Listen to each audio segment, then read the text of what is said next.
Dieu, amen. Que toute la gloire revient à notre Dieu.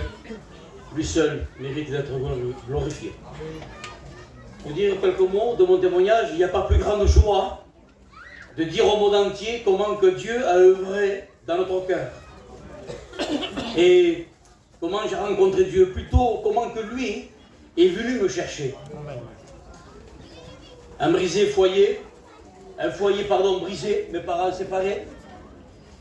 Et de tout petit, de tout jeune, personne ne pouvait me contrôler ni me diriger. Je partais là où je voulais. De tout petit, je passais les nuits dehors. Et personne ne savait là où j'étais.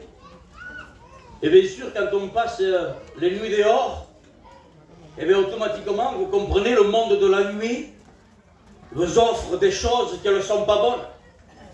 Donc, dit mon jeune âge, mon cœur était vide. Il y avait beaucoup d'angoisse, des pensées de suicide. Et ce vide, rien ne pouvait me le combler. Alors, avec des amis, des copains, on a commencé à fumer de cette drogue. Au début, c'était de temps en temps, et après, c'était tous les jours, et de plus en plus, et de plus en plus. De 14, 15 ans à 16 ans, 17 ans, ensuite, à ma honte, je le dis, je suis allé prendre de cette drogue qui est dure. Cette drogue qui le fait des dégâts. Cette poudre qui est une malédiction. Et je suis devenu accro de cette drogue qu'on appelle l'héroïne. Donc, au début, c'était beau, c'était facile. On se prend bien sûr pour quelqu'un, on se prend pour Superman. Mais la réalité nous rattrape de suite. Et tout de suite, les choses ont viré, ils sont allés très mal. Ensuite, ça a été des vols, des cambriolages, se battre, et aller voler de plus en plus, mentir de plus en plus. Rien peut nous séparer de cette drogue. Peu importe qui nous sommes, pauvres ou riches, jeunes ou vieux, blancs ou noirs, jeunes ou vieux, c'est exactement pareil. Vous savez, cette drogue, c'est quelque chose qui s'est introduit dans les fêtes et que le fait des dégâts, d'énormes, des grands dégâts. Aujourd'hui, le 90% de la délinquance se résume à la drogue. Et cette drogue a détruit ma vie spirituellement, moralement et physiquement. Je croyais d'en mourir. Et à force à faire des choses qu'il ne fallait pas, bien sûr que je me suis retrouvé devant un tribunal. Alors je n'étais pas seul, on était avec quelques-uns.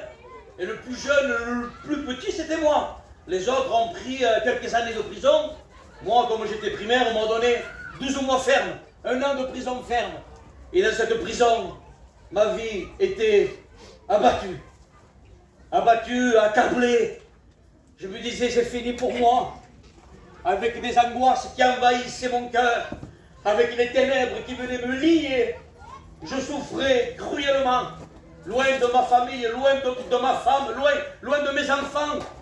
J'étais comme perdu, lié. J'étais fracassé en 1000 morceaux. Qui ne pleure pas en prison? Surtout nous, notre peuple gitan est sensible.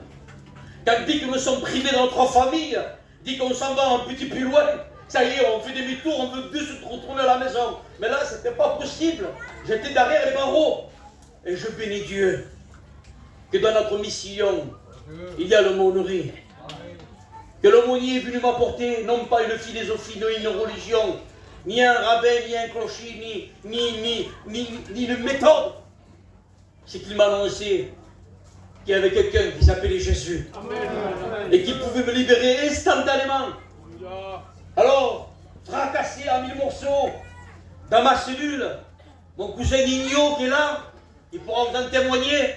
On était ensemble à Villeneuve-Maguelone. Et j'ai poussé un cri à Dieu.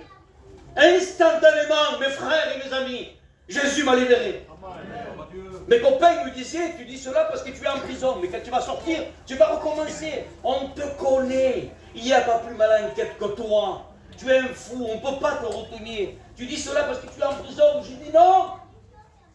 J'ai senti une paix envahir mon cœur. Je sais que Jésus m'a libéré. Et dans cette prison, incapable de fumer même une cigarette, que ce soit il y a un joint, c'était impossible. Il y avait encore de la poudre devant mes yeux. J'ai dit non, c'est terminé. Et je languissais tous les mercredis que la réunion se fasse. Gagou qui est là, venait nous apporter la parole de Dieu. Et quand il chantait, vous savez qu'est-ce qu'on faisait, nous? On se moquait de lui. On rigolait, parce que si vous l'entendez chanter, alors là, nous, on est en train de rire. Mon cousin Digno, il disait, Gagou, arrête de rire. Arrête, Gagou, de chanter, tu vois bien que tout le monde se moque de toi. Et je vous dis une chose, même quand on rigolait, on était une dizaine, mais lui, il continuait. Il continuait. Il continuait. Je commençais à me taire, l'autre, il a commencé à me taire. Des cousins, des gens qui ne sont plus là. On s'est retrouvé sans dire plus un mot. Il a commencé à ouvrir sa Bible. Je n'honore pas énorme, mais j'honore la parole de Dieu. Et l'évangile est venu se faire connaître derrière les barreaux de cette prison. Et quand je suis sorti de la prison, j'ai dit, bon, maintenant, ça serait la moindre chose pour remercier le pasteur d'aller à l'église de Montebéroux. Il faut bien que même j'aille un petit peu de respect quand même. Et quand je suis allé dans cette église, alors là, il s'est passé quelque chose d'extraordinaire. Que même les paroles que je pourrais vous dire seront trop petites. Et tout à coup, le ciel s'est ouvert. Le Saint-Esprit est venu à bouleverser mon cœur à une seule réunion. Converti, né de Dieu. Je disais à ma femme, ça y est, j'ai rencontré Jésus. Et je faisais que pleurer. Tous les jours, je pleurais. Mon père, ma mère, ma famille me disaient, ça y est, à quel nom il y avait une botte. Ça y est, il est devenu fou. Il est devenu fou. C'est Jésus. Comprenez-le. J'étais dans le désert. Et d'un coup, j'ai rencontré une source qui a désaltéré mon âme, qui spirituellement, que j'ai ressuscité avec Christ. Les choses anciennes, c'était terminé. Si le Fils de Dieu vous a franchi, vous serez réellement libre. Une paix, un bonheur, une assurance, même avec un bout de pain sec, même avec une pomme de terre. Mais heureux à qui les péchés ont été pardonnés. Je sais en qui j'ai cru. Il est le ressuscité. Celui que la mort n'a pas pu le retenir. Je l'ai rencontré. Il s'appelle Jésus. Alors, fil de temps, il y avait quelque chose qui bouillonnait dans mon cœur. D'apporter la parole de Dieu partout là où Dieu m'enverrait. Que ce soit dans un SDF, que ce soit dans une voiture, que ce soit dans un bar, que ce soit sur un pont, que ce soit n'importe où. Quand il y a un feu, comme dira Jérémie, quand il y a un feu qui brûle dans un cœur, il n'y a rien. Dieu dira, si tu es dans le creux de ma main, personne ne pourra te ravir. Alors là, je commence à pleurer. Je n'osais pas le dire. Pour moi, c'était impossible que Dieu m'appelle au ministère. Quelque temps après, il s'est avéré que Dieu m'a appelé à le servir. D'un drogué, d'un toxicomane, je le dis à ma honte, quelqu'un qui se piquait à l'héroïne, Dieu en a fait un serviteur. Le plus beau, bien sûr, qui est merveilleux, c'est qu'un jour mes yeux le verront. C'est que mon nom est inscrit dans l'œuvre de vie. Libéré instantanément de cette drogue, de ces mensonges, de ces vices, de ces liens qui me tenaient dans les ténèbres. Alors, il y a encore quelque chose que je désirais de tout mon cœur, de toute ma force, de toute ma pensée. C'était de retourner dans cette prison. C'était comme une vengeance personnelle entre l'ennemi et moi avec mon Dieu. Quelque temps après, j'ai vu les portes s'ouvrir devant moi. L'aumônier me dira, écoute-moi, il faut que tu viennes à la prison là-bas. Il faut que tu viennes. Je dis, mais c'est impossible, on va écrire une lettre. C'est pas possible. Écoutez, ce qui est impossible aux hommes est possible à Dieu. Par la grâce de Dieu, poussés par le Saint-Esprit, nous sommes allés retourner dans cette prison. Même avec l'aumônier Founi, notre collaborateur qui est là, notre ancien frère Founi, avec le Monori, avec Agou, retourner apporter l'évangile dans cette prison. Quel miracle de Dieu!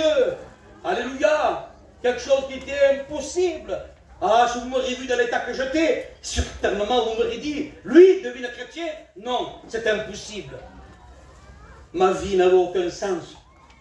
Ma vie était détruite. Mais avec Jésus, j'ai la paix dans mon cœur. Il n'y a pas plus grand bonheur de le rencontrer. Alléluia. Et aujourd'hui, par la grâce de Dieu, vous avez un futur aumônier devant vous. Alléluia. De la mort à la vie, des ténèbres à la lumière. Mais qui donc a fait cela? Il s'appelle Jésus. Si tu as un cas désespéré dans ta maison, c'est à la bénédiction tarde. Attends-la sûrement qu'elle viendra. À force de persévérance, alléluia, qu'il est bon, notre peuple, amen, d'avoir rencontré, et toute la gloire revient seule à Jésus. Aujourd'hui, je ne suis pas riche. Et de toute manière, j'en veux pas des millions. Moi, j'ai fait cette prière comme l'homme de Dieu a fait un jour, dans la parole de Dieu. Seigneur, ne me fais pas trop riche, de peur que je te relie. Ne me fais pas trop pauvre, de peur que j'aille dérober. Donne-moi juste ce que j'ai besoin. Et avec la grâce de Dieu, je suis l'homme le plus heureux du monde. Je suis comblé de paix et de joie. Je ne changerai pas ma place, ni pour moi, ni pour tout le monde. Même s'il faut rester malade sous un pont. Malade du pied jusqu'à la tête. Mais avec la grâce de Dieu, ça me suffit. Alors que Dieu vous bénisse, amen. Que Dieu remplisse votre vie de Saint-Esprit. Si vous avez quelqu'un qui fait cela dans votre maison, espérez en Dieu. Que Dieu vous bénisse, amen.